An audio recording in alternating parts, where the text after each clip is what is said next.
Karibu usikilize neno la Mungu. Mimi ni Meshak Emmanuel Mwaisengela. Nimesoma Biblia kwa sauti ya Kiswahili kwa ajili yako. Tafadhali tulia, sikiliza kwa makini na ruhusu neno la Mungu kugusa moyo wako. Mungu akubariki sana. Mwanzo sura ya 6. Ikawa wanadamu walipoanza kuzidi usoni pa nchi, na wana wa kike walizaliwa kwao. Wana wa Mungu waliwaona hao binti za wanadamu ya kuwa ni wazuri, wakajitwalia wake wowote waliowachagua. Bwana akasema, roho yangu haitashindana na mwanadamu milele, kwa kuwa yeye naye ni nyama, basi siku zake zitakuwa miaka 120. Nao Wanefili walikuwako duniani siku zile.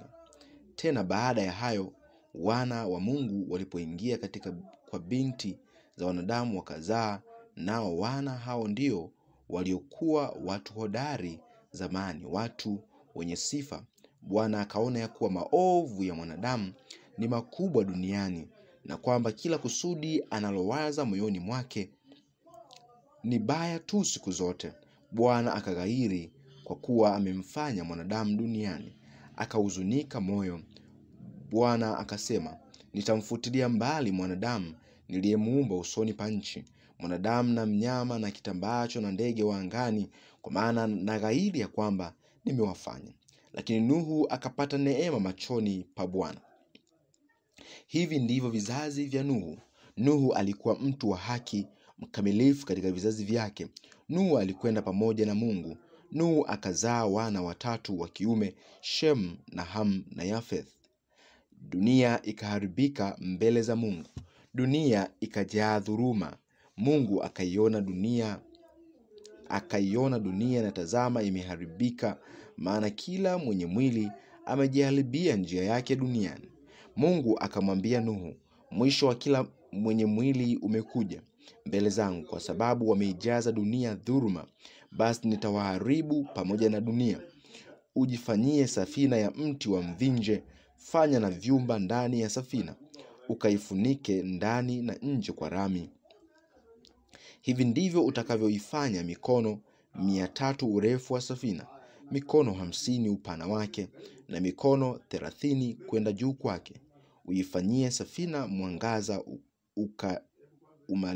ukaumaliza juu kiasi cha mkono mmoja, ukautie mlango wa safina katika ubavu wake. Ukaifanyie dari 3 ya chini, ya pili na ya tatu. Na tazama, nitaleta gharika ya maji juu ya nchi, ni haribu kila kitu chenye mwili na pumzi ya uhai, kisiwepo chini ya mbingu. Kila kilichoko duniani kitakufa, lakini nitafanya agano langu nawe kuwa thabiti. Nawe utaingia katika safina, wewe na wanao na mkeo na wake zao pamoja nawe, na katika kila kilicho hai chenye mwili, wawili wa kila namna utawaleta ndani ya safina kuwahifadhi pamoja nawe, wawe mume na mke, katika vyote virukavyo kwa jinsi yake, na kila namna ya mnyama kwa jinsi yake, kila kitambaacho juu ya nchi kwa jinsi yake. Wawili wa kila namna watakuja kwako ili uwahifadhi. Ukajitwalie chakula cha kila namna kinacholika, ukakusanye nacho, kitakuwa ni chakula chenu na chao. Ndivyo alivyofanya Nuhu, sawasawa na vyote alivyomwamuru Mungu, hivyo ndivyo alivyofanya. Mwanzo sura ya 7. Bwana akamwambia Nuhu, ingia wewe na jamaa yako yote katika safina, kwa maana nimekuona wewe mwenye haki mbele zangu katika kizazi hiki.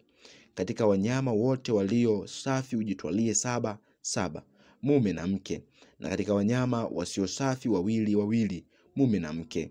Tena katika ndege wa angani 7, mume na mke, ili kuhifadhi hai mbegu juu ya uso wa nchi yote.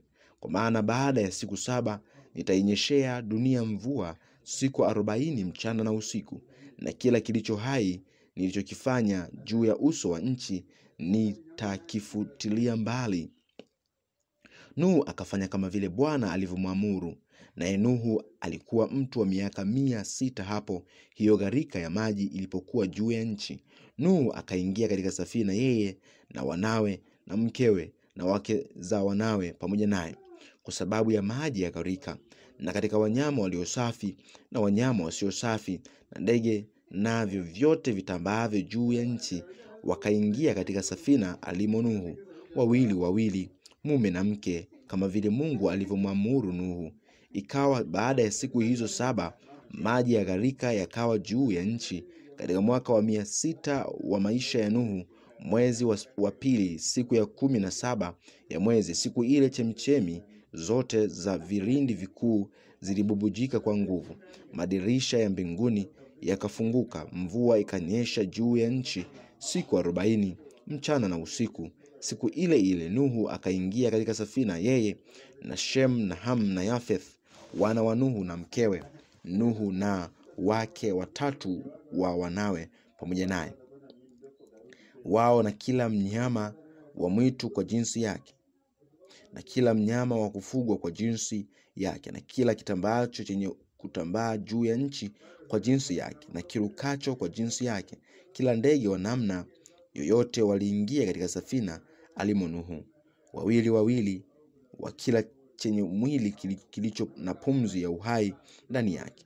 Na walioingia waliingia mume na mke wa kila kitu chenye mwili, kama vile alivyomwamuru Mungu. Bwana akamfungia. Ile gharika ilikuwako juu ya nchi siku 40, nayo maji yakazidi yakaieleza safina, ikaelea juu ya nchi. Maji yakapata nguvu yakazidi sana juu ya nchi, na ile safina ikaelea juu ya uso wa maji. Maji yakapata nguvu sana sana juu ya nchi, na milima mirefu yote iliyokuwako chini ya mbingu ikafunikizwa. Maji yakapata nguvu hata ikafunikwa milima kiasi cha mikono 15. Wakafa wote wenye mwili waendao juu ya nchi, na ndege na wanyama wa kufugwa na kila mnyama wa mwitu na kila kitambaacho chenye kutambaa juu ya nchi, na kila mwanadamu, kila kitu chenye pumzi ya roho ya uhai puani mwake kikafa. Kila kilichokuwako katika nchi kavu, kila kilicho hai juu ya uso wa nchi kikafutiliwa mbali, tangu mwanadamu hata mnyama wa kufugwa na kitambaacho na ndege wa angani vilifutiliwa mbali katika nchi. Akabaki Nuhu tu na hao walio pamoja naye katika safina. Maji yakapata nguvu juu ya nchi siku 150. Mwanzo sura ya 8. Na Mungu akamkumbuka Nuhu na kila kilicho hai na wanyama wote waliokuwamo pamoja naye katika safina. Mungu akavumisha upepo juu ya nchi, maji yakapungua, chemichemi za vilindi zikafungwa, pia na madirisha ya mbinguni. Mvua kutoka mbinguni ikazuiliwa. Maji yakadumu kuondoka katika nchi, na mwisho wa siku 150 maji yakapunguka. Mwezi wa 7 siku ya 17 ya mwezi, safina ikatua juu ya milima ya Ararat.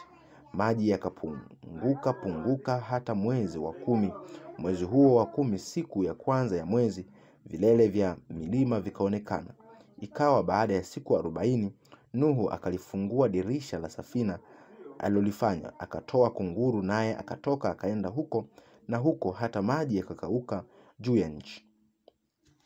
Kisha akatoa njiwa aone kwamba maji yamepunguka usoni pa nchi, bali yule njiwa hakuona mahali pa kutua kwa wayo wa mguu wake. Akamrudia Nuhu safinani, maana maji yalikuwa juu ya uso wa nchi yote, naye akanyosha mkono akamtoa akamuingiza mle safinani. Akangoja na siku 7 tena, kisha akamtoa yule njiwa katika safina mara ya pili. Njiwa akamjia jioni, na tazama, alikuwa na jani bichi la mzeituni kinywani mwake, ambalo amelitunda. Basi Nuhu akajua ya kwamba maji yamepunguka juu ya nchi. Akangoja na siku 7 tena, akamtoa yule njiwa, naye asimrudie tena kamwe.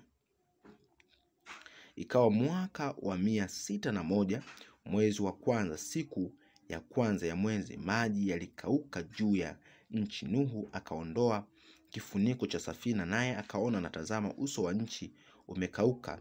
Na mwezi wa pili, siku ya 27 ya mwezi, nchi ilikuwa kavu. Mungu akamwambia Nuhu akisema, toka katika safina, wewe na mkeo na wanao na wake za wanao pamoja nawe. Utoe pamoja nawe kila kilicho hai kilichomo pamoja nawe, chenye mwili, ndege na mnyama, na kila kitambaacho chenye kutambaa juu ya nchi. Wajae katika nchi wawe na uzazi, wakaongezeke katika nchi. Basi Nuhu akatoka, yeye na wanawe, mkewe na wake za wanawe pamoja naye, kila mnyama na kila kitambaacho na kila ndege, kila kinachokwenda juu ya nchi kwa kabila zao, wakatoka katika safina.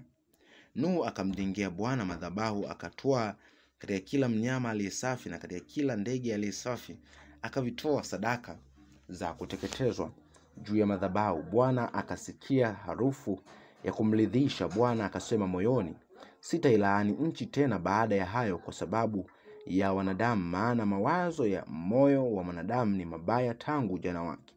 Wala sitapiga tena baada ya hayo kila kilicho hai kama nilivyofanya muda nchi idumupo, majira ya kupanda na mavuno, wakati wa baridi na wakati wa hari, wakati wa kaskazi na wakati wa kusi, mchana na usiku havitakoma. Mwanzo sura ya 9. Mungu akambariki Nuhu na wanawe, akawaambia, zaeni mkaongezeke, mkaijaze nchi. Kila mnyama wa katika nchi atawaogopa ninyi na kuwahofu, na kila ndege wa angani pamoja na vitu vyote vilivyojaa katika ardhi, na samaki wote wa baharini vimetiwa mikononi mwenu. Kila kiendacho kilicho hai kitakuwa chakula chenu. Kama nilivyowapa mboga za majani, kadhalika na wapeni hivi vyote. Bali nyama pamoja na uhai, yaani damu yake, msile. Hakika damu yenu ya uhai wenu nitaitaka, na kwa mkono wa kila mnyama nitaitaka, na kwa mkono wa mwanadamu, kwa mkono wa ndugu ya mtu nitataka uhai wa mwanadamu. Atakayemwaga damu ya mwanadamu, damu yake huyo itamwagwa na mwanadamu. Maana kwa mfano wake Mungu alimfanya mwanadamu. Nanyi zaeni mkaongezeke, zaeni sana katika nchi, mkaongezeke ndani yake. Mungu akamwambia Nuhu na wanawe pamoja naye akisema, mimi tazama nalithibitisha agano langu nanyi, tena na uzao wenu baada yenu, tena na kila kiumbe hai kilichoko pamoja nanyi, ndege na mnyama wa kufugwa, na kila mnyama wa mwitu katika nchi pamoja nanyi, wote wanaotoka katika safina, hata kila kilicho hai katika nchi. Na agano langu nitalithibitisha nanyi, wala kila chenye mwili hakitafutwa tena kwa maji ya gharika, wala hakutakuwa tena gharika baada ya hayo kuiharibu nchi. Mungu akasema, hii ndio ishara ya agano nifanyalo kati yangu na ninyi na kila kiumbe hai kilichoko pamoja nanyi kwa vizazi vyote hata milele. Mimi nauweka upinde wangu winguni, na utakuwa ni ishara ya agano kati yangu na nchi, hata itakuwa nikitanda mawingu ya juu ya nchi, upinde utaonekana winguni. Nami nitalikumbuka agano langu lililoko kati yangu na ninyi na kila kiumbe hai katika wote wenye mwili, wala maji hayatakuwa gharika tena kuwaharibu wote wenye mwili. Basi huo upinde utakuwa winguni, nami nitauangalia nipate kulikumbuka agano la milele lililoko kati ya Mungu na kila kiumbe hai katika wote wenye mwili kilichoko katika nchi.